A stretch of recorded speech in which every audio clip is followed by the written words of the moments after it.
Hello everyone, how are you today? Welcome back to my class, Patsarya Chemistry Classes Gwalior. Today we will discuss about new series of organic chemistry, Basics of Organic Chemistry. In this video, I will discuss about hedged wedge formula and solid wedge formula. This video is very important for those students who are preparing for G or NEET with 12th. So आज के इस फॉर्मूले में जो भी बच्चे organic chemistry को बहुत अच्छे से सीखना चाहते हैं तो समझ लीजिए आज आपको इसके सारे बेसिक्स को मैं स्टार्ट कर रहा हूँ धीरे धीरे। हर वीडियो को अगर आपको रियल में ऑर्गेनिक केमिस्ट्री को सीखना है तो आपको ये सीरीज बहुत इंपॉर्टेंट है। ऑर्गेनिक केमिस्ट्री में आपको किसी वीडियो को देखने की जरूरत नहीं पड़ेगी, आप बुक्स से डायरेक्ट पढ़ सकते हो, क्योंकि आपको रियल क्या है, आपको बेसिक्स कमजोर होने की वजह से हम बुक को जब भी रीड करते हैं समझ ही नहीं पाते हैं। तो चलिए आज से आपकी समस्या ये सॉल्व हो जाएगी।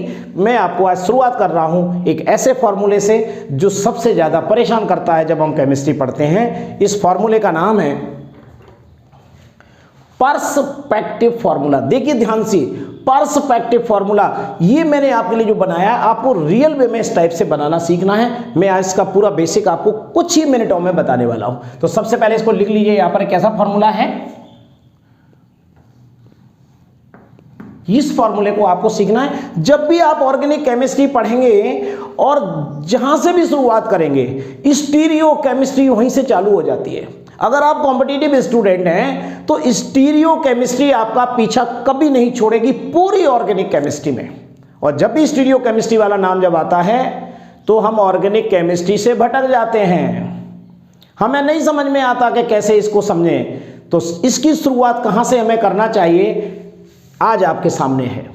तो इस फॉर्मूले को हमें सबसे पहले समझना है, इसका नाम है पर्सपेक्टिव फॉर्मूला। रियल वे में जो हम फॉर्मूला हम बोर्ड पर देख रहे हैं, ये फॉर्मूला थ्योरेटिकल हमें ऐसा ही बनाना होता है, लेकिन ये 3 डायमेंशनल फॉर्मूला है। बोर्ड पर इसके अलावा हमारे पास कोई चारा नहीं है। रियल वे में ये चारों बॉन्ड जो आप देख रहे हैं ये 90 डिग्री एंगल पर है, और लेकिन दिखने में ऐसा नहीं लगता है। कौन सा बॉन्ड कहाँ है, क्या कहलाता है, इनको सबसे पहले आप सीखिएगा। ये फॉर्मूला रियल में मैं एक स्ट्रक्चर से मैं आपको दिखा रहा हूँ जो वास्तव में ये हम अगर इसको देखें तो ये कैसा दिखेगा। तो देखिए जरा, ये रहा हमारा 3 डायमेंशनल फॉर्मूला। आपको ऐसे करके दिखाऊंगा। देखिए ये है हमारा 3 डायमेंशनल फॉर्मूला। ओके, ये बॉन्ड ऊपर है, इसके पास में ये दूसरा बॉन्ड है, एक बॉन्ड ये है, 4 बॉन्ड है। आप किसी साइड से भी घुमाओगे एंगल आपको एक सा नजर आएगा। ओके, तो अब इस फॉर्मूले को मैं अगर यहां बनाऊंगा तो ये फॉर्मूला आपको ऐसा दिखाई देगा। देखिए ये वाला जो रेड वाला पार्ट है, देखिए ऐसे करके देख लीजिए, ये ग्रीन वाला पार्ट है, ये वाला बॉन्ड, ये रेड वाला है, ये आप येलो, और ये 2 येलो पार्ट जब आप देख रहे हैं, ये वाले 2 येलो पार्ट हैं आपके, ये दोनों ये बॉन्ड है। तो रियल वे में ये बीच में आपका एक कार्बन एटम है और इससे 4 डिफरेंट ग्रुप अटैच है। इसको हम स्टीरियो केमिस्ट्री में किरल कार्बन बोलते हैं। और ये फॉर्मूला कैसा है, 3 डायमेंशनल, 2 डायमेंशनल नहीं है। सिखाऊंगा सब कुछ, हमें रियल वे में ये 3 डायमेंशनल फॉर्मूले को सीख लेना है। देख लीजिए, अगर आपके सामने समझ में आ रहा हो, किसी भी एंगल से आप देखेंगे तो ये ऐसा दिखाई देगा, लेकिन अगर आप यहाँ देखेंगे तो ये फॉर्मूला ऐसा होगा। इसके बारे में अब बताता हूँ। ये 2 बॉन्ड जो आप देख रहे हैं, ये सिंपल बॉन्ड हैं जो प्लेन पर होते हैं। प्लेन का मतलब ये होता है, देखिए इस ऐसे मान लीजिए ये हमारा कागज है, ये प्लेन है, देख लीजिए ये प्लेन है, इसके ऊपर बॉन्ड है और इसके नीचे बॉन्ड है।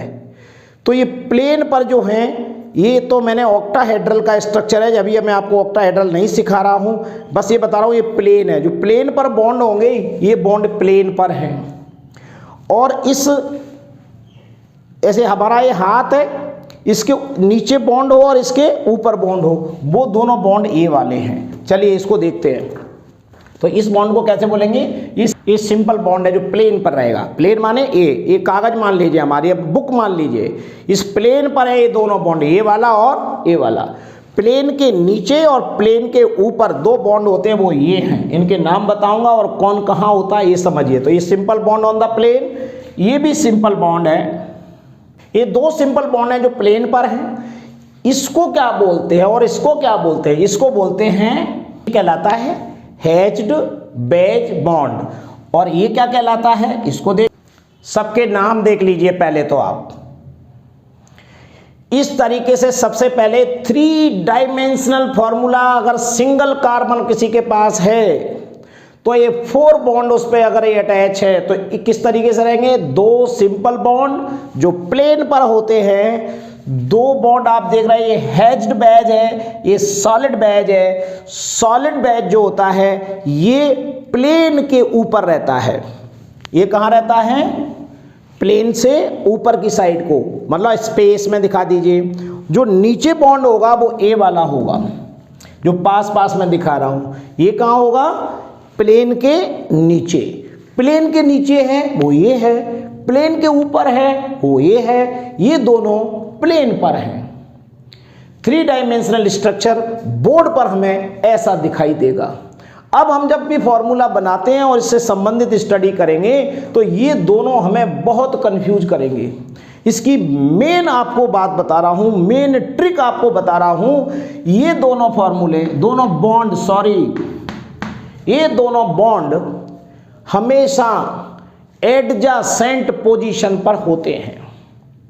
3 डायमेंशनल हमें कैसा भी दिखाई देगा, लेकिन आपको थ्योरेटिकली बोर्ड पर ध्यान रखिएगा, सॉलिड बैज और हैच्ड बैज फॉर्मूले दोनों एडजासेंट पोजीशन में होते हैं और ये हमेशा नीचे की साइड में और ये इससे ऊपर की साइड में होता है।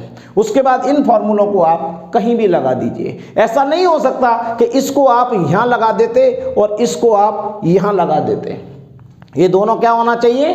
पास पास में ऐसे दिखाएंगे, जो कि एक ऊपर होता है और एक नीचे।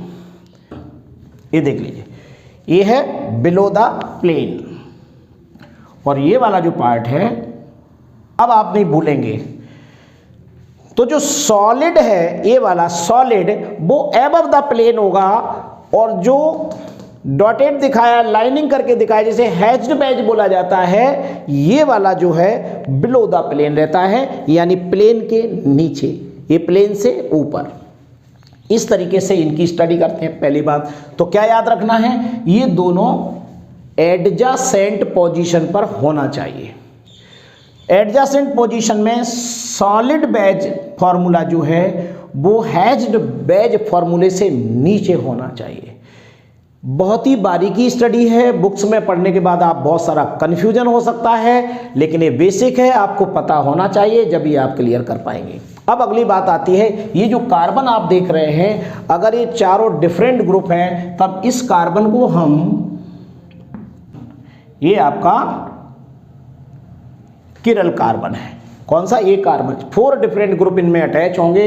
अब इन 4 ग्रुप में आप ध्यान रखना, जो हैच्ड बैज फॉर्मूला है, इन 4 ग्रुप में 1 2 3 4 कोई भी मान लीजिए, कहीं से भी गिनती करिए, लेकिन लोएस्ट प्रायोरिटी ऑर्डर वाला ग्रुप हमेशा हैच्ड बैज फॉर्मूले पर होना चाहिए। ये चीज आपको ध्यान रखना है। जैसे मान लीजिए अगर मेरे पास ये 4 ग्रुप जुड़े हुए हैं इस तरीके से, H, ये 4 ग्रुप जुड़े हों, HCl Bri, इन चारों जगहों पर, तो इसमें जो H है ये लोएस्ट प्रायोरिटी ऑर्डर, यानी जिसका एटॉमिक मास सबसे कम हो, वो हमेशा 4 नंबर उसको दिया जाएगा।